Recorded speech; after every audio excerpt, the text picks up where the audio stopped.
Police station जयसिंगपूरची हद्दीमध्ये गुन्हा क्रमांक 109/26 BNS चे कलम 103 आणि 140A मध्ये दाखल झालेला आहे.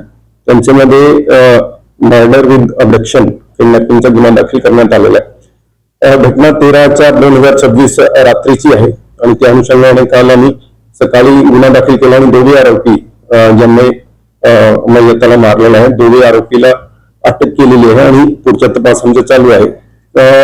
प्रिलिमिनरी जे PM रिपोर्ट मध्ये स्ट्रँग्युलेशनची घटना आलेली आहे. बरेचसे प्रसार माध्यमांमध्ये ते काय म्हणजे चटके वगैरे दिल्याची माहिती प्रसारित होत आहे, तर असा कुठलाही प्रकरण तो PM रिपोर्ट मध्ये किंवा जे आमची चौकशीमध्ये आतापर्यंत निष्पन्न झालेला नाही.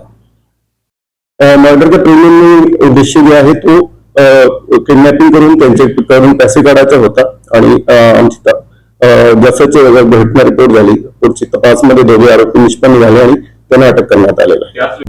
त्या घटनेच्या अनुषंगाने मी पण काल जयसिंगपूर पोलीस स्टेशनला व्हिजिट दिली. ऍडिशनल SP आणि ते या गुन्ह्याचा तपास सुद्धा आम्ही जे आमचे DYSP आहेत DYSP जयसिंगपूरला हस्तांतरित केलेला आहे. प्रिलिमिनरी असा जे म्हणजे गुन्हा काल निष्पन्न झालेला आहे, दाखल झालेला आहे आणि त्यांची पुढची तपास चालू आहे. तपासामध्ये जसं जसं निष्पन्न होईल तसं तसं आपल्याला अपडेट देण्यात येईल.